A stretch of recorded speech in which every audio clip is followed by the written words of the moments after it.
ઘણા વર્ષો પહેલા મધુનગરમાં ખૂબ જ મોટું અને સુંદર જંગલ હતું. તે જંગલમાં બધા પ્રાણીઓ હસી ખુશીથી રહેતા હતા. મધુપુરના જંગલમાં એક પાતળો શિયાળ રહેતો હતો. તેનું નામ ચિંપુ હતું.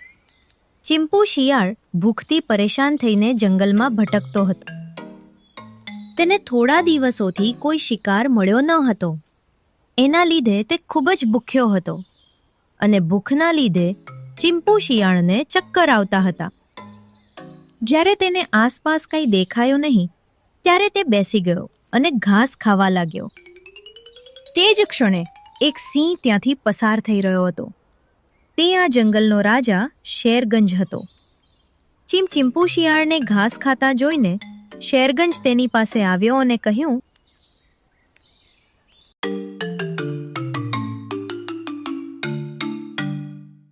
અરે ચિંપુ શિયાળ, આ તું શું કરી રહ્યો છે? અને આ તું કેવો દેખાઈ રહ્યો છે? અને તું એક માંસાહારી પ્રાણી થઈને ઘાસ ખાઈ રહ્યો છે? માંસાહારી પ્રાણીઓ માટે આ ખૂબ જ શરમજનક વાત છે. ચિંપુ શિયાળ ખૂબ જ કપટી અને ચાલાક હતો. ચિંપુ શિયાળે ઝડપથી પોતાના ચાલાક મગજનો ઉપયોગ કર્યો અને મહારાજ શેરગંજ સમક્ષ માથું નમાવ્યું. પછી ધીમેથી કહ્યું, મહારાજ, તમે? મહારાજ, શેરગંજની જય હો. ભલે તમારા જંગલના પ્રાણીઓ ખૂબ ખુશ છે, પણ તમારો આ સેવક ખૂબ જ નાખુશ છે. તમે મારા શરીરની રચના જોઈને કલ્પના કરી શકો છો કે ભૂખને કારણે મારી હાલત ખૂબ જ ખરાબ છે. જ્યારે ભૂખ અસહ્ય થઈ ગઈ ત્યારે મારે ઘાસ ખાવું પડ્યું. મારે શું કરવું જોઈએ મહારાજ શેરગંજ? એવી વાત છે. તું ટેન્શન ના લે, હું હમણાં જ તારા માટે ખોરાક તૈયાર કરીશ. મારી સાથે આવ. આ સાંભળીને ચિંપુ શિયાળ ખૂબ ખુશ થઈ ગયું અને સિંહના વખાણ કરવા લાગ્યું. થેન્ક યુ મહારાજ, થેન્ક યુ સો મચ મહારાજ. મહારાજ શેરગંજ, તમે મહાન માણસ છો. તમે એક મહાન રાજા છો. આ જંગલમાં તમારા જેવો દયાળુ રાજા ક્યારેય નહોતો થયો. પ્લીઝ મારા માટે થોડું ભોજન ગોઠવો. હવે મારાથી ભૂખ સહન નથી થઈ રહી. મહારાજ. સારું, મારી સાથે આવ.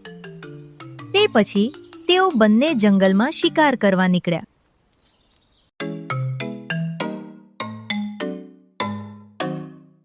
થોડે દૂર ગયા પછી શેરગંજે એક જંગલી ગાયને ખેતરમાં ઘાસ ચરતી જોઈ.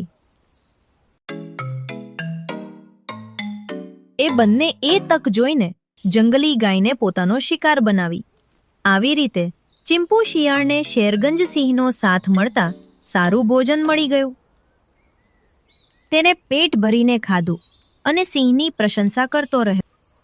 ખાધા પછી શેરગંજ ચિંપુ શિયાળને તેની ગુફામાં લઈ ગયો. શેરગંજ સિંહ તેની ગુફામાં એકલો રહેતો હતો. શેરગંજે વિચાર્યું કે જો તે આ ચિંપુ શિયાળને પોતાની સાથે રાખે તો તેની વધુ સારી સેવા થશે. એ દરમિયાન ચિંપુ શિયાળે પણ મંત્રી બનવાનું સ્વપ્ન જોયું. મહારાજ શેરગંજ, તમે જંગલના રાજા છો. તમારો કોઈ મંત્રી નથી. મને તમારો મંત્રી બનાવો. હું તમને સારા સૂચનો આપીશ. હું તમારું ઘણું કામ કરીશ. તો આજથી હું આ જંગલનો મહારાજ શેરગંજ ચિંપુ શિયાળ તને મારા મંત્રી તરીકે જાહેર કરું છું. હવે તારે દરરોજ જંગેક નરેક નાના મોટા સમાચાર આપવા પડશે અને શિકાર માટે ક્યાં શિકાર મળશે એ પણ તારે મને કહેવું પડશે. પછી હું તેનો શિકાર કરવા જઈશ. આજથી તું અહીં મારી સાથે જ રહીશ અને જ્યારે હું શિકાર કરવા જઈશ ત્યારે તારે મારી સાથે આવવું પડશે. સારું મહારાજ શેરગંજ, હું બધું જ સમજી ગયો. થેન્ક યુ મહારાજ.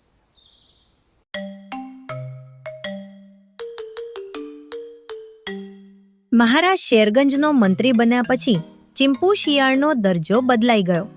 મહારાજ શેરગંજ સાથે રહીને તેને દરરોજ તાજું માંસ ખાવાની તક મળી. તેની તબિયતમાં સુધારો થવા લાગ્યો. તે જાડો અને મજબૂત બની ગયો. જંગલના બીજા પ્રાણીઓ પણ તેનાથી ડરવા લાગ્યા. નાના પ્રાણીઓ તો ચિંપુ શિયાળને જોઈને ભાગી જ જતા. મહારાજ શેરગંજનો મંત્રી હોવાથી બધા ચિંપુ શિયાળને સલામ કરતા. આનાથી ચિંપુ શિયાળને થોડો ઘમંડ થવા લાગ્યો.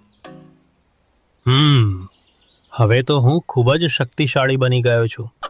બધા મારાથી ડરે છે. હું આસાનીથી શિકાર કરી શકું છું. તો એવામાં મારે આ જંગલનો રાજા હોવું જોઈએ, નહીં કે મહારાજ શેરગંજ. મારે શેરગંજને રસ્તામાંથી હટાવવો પડશે. કંઈક તો ચાલાકી કરવી પડશે મારે. આવી રીતે થોડા દિવસો પસાર થયા. મહારાજ શેરગંજ, મારો દરજ્જો પણ ઘણો વધી ગયો છે. જંગલના બધા પ્રાણીઓ મારી આગળ નમન કરે છે. મને પણ તમારા જેવો જ આદર મળી રહ્યો છે. મને ખૂબ સારું લાગે છે. હા, એ તો થવાનું જ હતું, કારણ કે તું મારો મંત્રી છો. તારું શરીર પણ ખૂબ મજબૂત બની ગયું છે. હવે તારી પ્રશંસા થશે.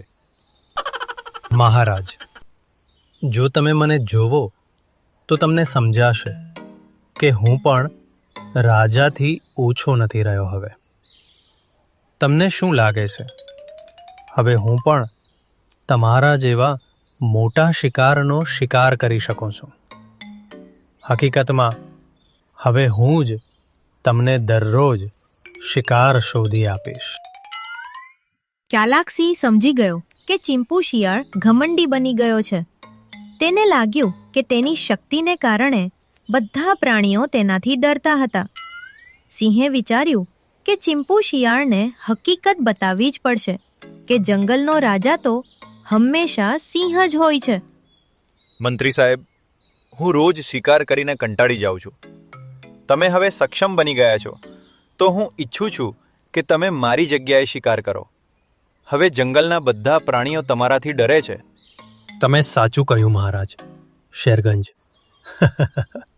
ચાલાક ચિંપુ શિયાળે પોતાની ચાલાકી વાપરીને શેરગંજને કહ્યું, પણ મહારાજ, શિકાર તો હંમેશા રાજા જ કરે છે, અને હું તો મંત્રી છું.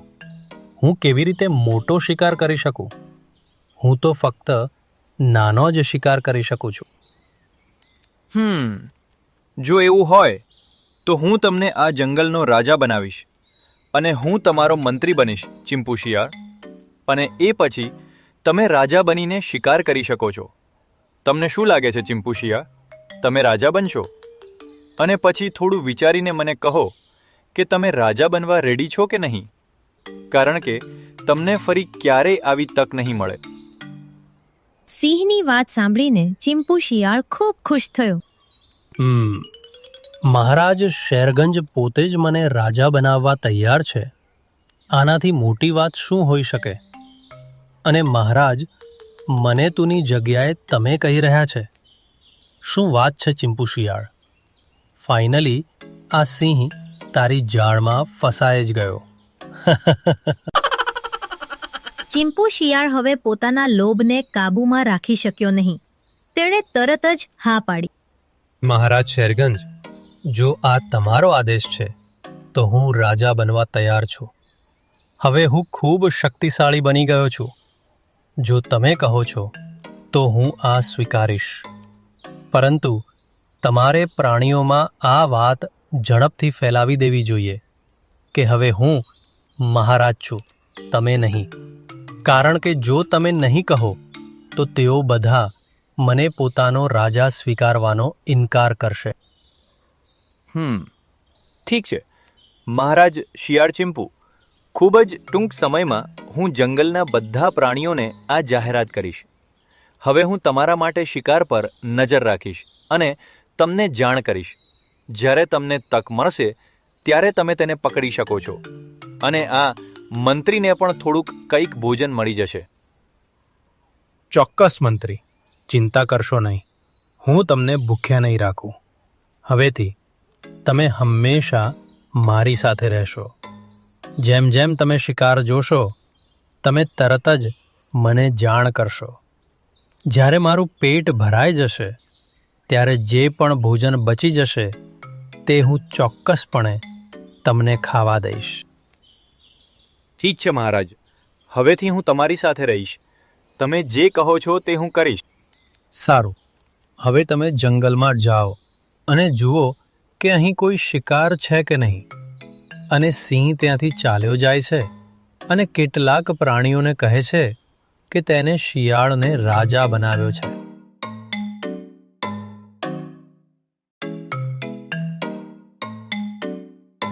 બીજા દિવસે યોજના મુજબ સિંહ જંગલમાં ગયો અને એક ઊંચા ટેકરા પર ચડી ગયો અને આસપાસ જોવા લાગ્યો.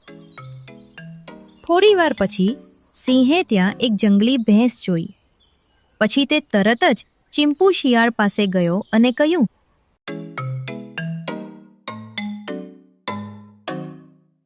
હે જંગલના રાજા ચિંપુ શિયાળ, મેં એક મોટો શિકાર જોયો છે મહારાજ. પ્લીઝ તેનો સ્વીકાર કરો. તે બધા માટે સારું રહેશે. મહારાજ જલ્દી આવો. સારું, શિકાર ક્યાં છે? મને ઝડપથી ત્યાં લઈ જા, નહીં તો આપણે તેના પર પહોંચીએ તે પહેલાં તે ભાગી જશે. મહારાજ, મેં તે ટેકરા પાસે તે શિકાર જોયો હતો.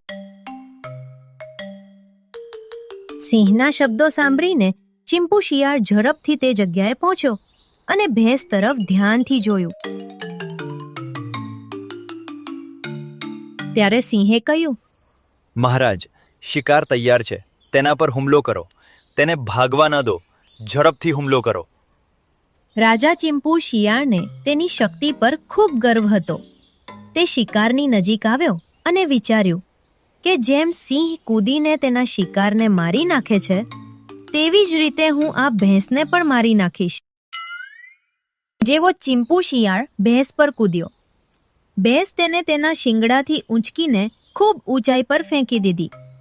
જ્યારે ચિંપુ શિયાળ નીચે આવ્યો ત્યારે તે ફરીથી ઊભો થઈ શક્યો નહીં. તેનું ઘમંડ પણ તૂટી ગયું. તેથી જ કહેવાય છે કે કોઈએ ઘમંડ ન કરવો જોઈએ. અભિમાની વ્યક્તિનું અભિમાન એક દિવસ ચોક્કસ ચકનાચૂર થઈ જાય છે. તો બાળ મિત્રો, આ વાર્તા પરથી આપણે શીખ્યા કે લાલચ હંમેશા આપણને તોડી જ નાખે છે. જ્યારે પણ આપણી હાલતમાં સુધારો થઈ ત્યારે આપણે ઘમંડમાં ના આવી જવું જોઈએ. જ્યારે જે લોકોએ આપણે નબળી હાલતમાં મદદ કરી હોય તેને હંમેશા યાદ રાખવા જોઈએ, નહીં કે તેનો ફાયદો ઉઠાવવો. બાળ મિત્રો, તમને આ શિયાળ અને સિંહની વાર્તા કેવી લાગી?